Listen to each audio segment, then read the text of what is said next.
Yabang nito, no? Oo nga eh. Hindi naman tayo nagpatalo eh, di ba? Oo, meron nagpatalo kaya. Ito. Oras ang laro natin. Maninisi ka na naman. Hindi! Wala tayong teamwork kaya. Walang teamwork? Oo. Ano ginawa ko? Olats. Lalo ka ng olats. Bar Boys is a film about sacrifice. I think this scene where Toran, Chris, Eric, and Joshua argue about why they lost in a game of League of Legends sets up the central theme of the film. They blame and bicker about who or what lost them the game, that some of them might have not played their part to win.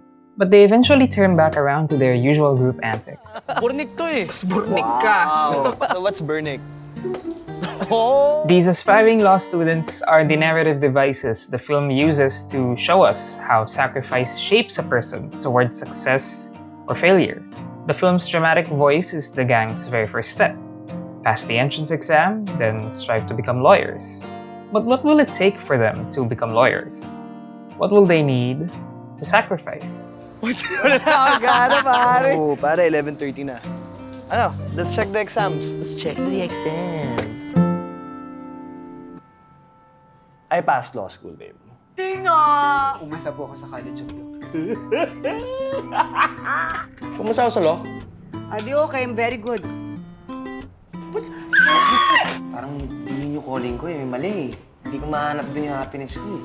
Let's talk about the main trio first and what they have to lose. Chris, Toran, and Eric share and differ between three common characteristics: a supportive family, academic talent, and money. Let's start with Chris. Money? Check, obviously. Academic talent? Check. He's an academic achiever, always aiming for the top spot. Supportive family? Well, it's a bit complicated. His relationship with his father is a bit on the rocks, since his father wants Chris to study abroad, leaving Rachel, his girlfriend, and his friends behind. On the other hand, Eric is the exact opposite of Chris. His academics, not that great, nor is he confident that he will be. He always teeters on the edge of either passing or failing. His family isn't that well off too, with only his father working as a security guard. However, he does have a very supportive family, something that Chris lacks. Then there's Toran, who pretty much has it all out of the trio. He's financially well enough to afford law school, has great academic memory, and has a supportive family. What Toran does have to lose, we'll get to later. For now, these are the seeds of sacrifice being planted in these characters. These are the things they risk losing on their law school journey. You want to succeed, you sacrifice. Otherwise, you get out from my class. The trio jump into the fray and realize how cutthroat law school is. This is the film's social voice. Being a lawyer carries the notion that one has gained an education and has a stable living, but there's more to it than just attaining that title. You have to be intelligent, precise, leave no room for error, and most importantly, serve the people. It's survival of the fittest, and sacrifices have to be made for them to be deemed lawyers worthy of the school and the country. So when Rachel tells Chris how neglected she feels, Chris has to choose between his relationship with his dad or Rachel. When Toran witnesses paddle breaking on a neophyte in his fraternity, he has to choose between the benefits, respect, and loyalty brought up by his brotherhood or reporting the incident to school authorities. However, it's Eric who suffers the brunt of it all. He's lost time, sleep, and energy in struggling to keep up with academics while also having to take care of his stroke-ridden dad. The three all lost something important to them. Chris lost a supportive partner when Rachel broke up with him. Toran put aside his morals for the sake of his brotherhood, and Eric's motivation is slowly waning. It's these sacrifices that put them on the blacksmith's table, slowly and painfully shaping them into the people they need to be. But there's one more thing at risk of being lost: the friendship, which reaches a tipping point when Chris has to choose between a grading system that puts his marks on top at the expense of Eric failing, or one that drags his grades down for Eric's sake. Guess what Chris chooses? Can't. Tangina. Sige! Keep your fucking honors! That's Chris's personal success over his friendship with Eric. Hurt Eric chooses to be alone. That's the remainder of his dignity over their friendship. And Turan, he had to choose between his fraternity or reporting the hazing incident in hopes of boosting Eric's grades. His outlook towards Chris also changes after the argument. This argument almost mirrors the one where they argued about who lost them their league game. Only this time, the friendship they always managed to fall back to was at the cusp of breaking. Kuya, okay na. Oo, pakilinis yung basura dito.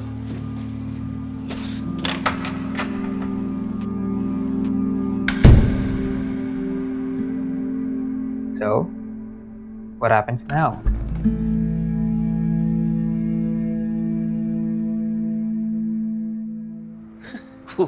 Yun naman pala. Kung tiyaga na lang, makakarating din tayo sa finish line. We call this the bar. Only lawyers like me ang pwedeng pumasok dito at di basta-basta. Only few lawyers get to argue in this court. Do you have any questions? I think the case of Eric is the beating heart of the film's theme of sacrifice. It's revealed that Chris chose a grading system that would help Eric pass, but in turn probably hurt his relationship with his father. Turan chose to report the hazing incident to the school to help Eric's situation, consequently turning his back over the secrecy of the fraternity. Unknowing to Eric, Chris and Turan sacrificed things important to them for the sake of their friend. For Chris, it's the chance of pleasing his dad. For Turan, it's his brotherhood. Basahin mo, pare.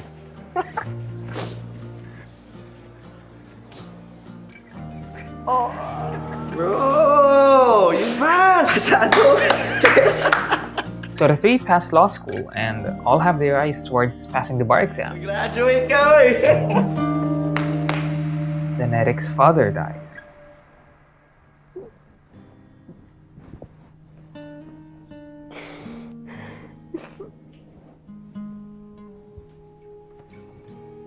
Gawin mo lang yung dapat mong gawin.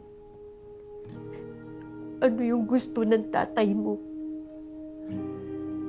Distraught emotionally and academically, he failed the bar exam while Chris and Turan passed. With this, Eric planned on sacrificing his dream of becoming a lawyer for an occupation that's easier to gain and provides enough pay to keep his family's finances afloat. Eric chose his family's welfare over his ambition. But that's until Justice Hernandez told Eric about what Chris and Turan did to help him pass. They believe in me. They even made me believe in you. Ikaw na lang ang hindi believe sa sarili mo. The choices and sacrifices the three made filled what they initially lacked or had difficulty maintaining. Chris lacked conviction in his want to stay in the country and with those he cares about, and has now learned to stand up for himself. Turan kept his morals and friendship intact, sacrificing his connection with the Brotherhood. And Eric, who once constantly doubted himself, is now more driven than ever to chase his dream of becoming a lawyer. Despite the sacrifices and hardships, one thing remained a constant in chasing their dreams: their friendship.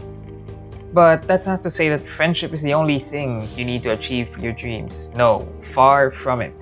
You'll also need to learn to stand up for yourself, to stay determined in the face of hardship, to make lifelong partnerships, and most importantly, to make sacrifices. Just like Chris, Turan, Eric, and even Joshua did. They all lost something along the way. Some were lucky enough to get back what they lost, some weren't. But those are the sacrifices one has to make on the road to success. This is the film's narrative voice.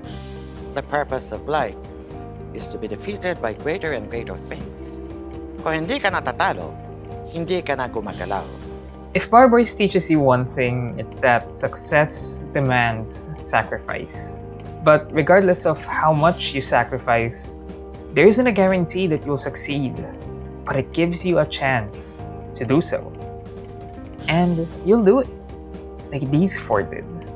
You'll push on, and one day, you might just make it. Ito na yun ha. Basta kahit anong mangyari, walang iwanan, tulong-tulungan tayo sa law school hanggang makatapos tayo ng bar. Ha? All right. Let's do this. It's survival of the fittest out there. You will be fine.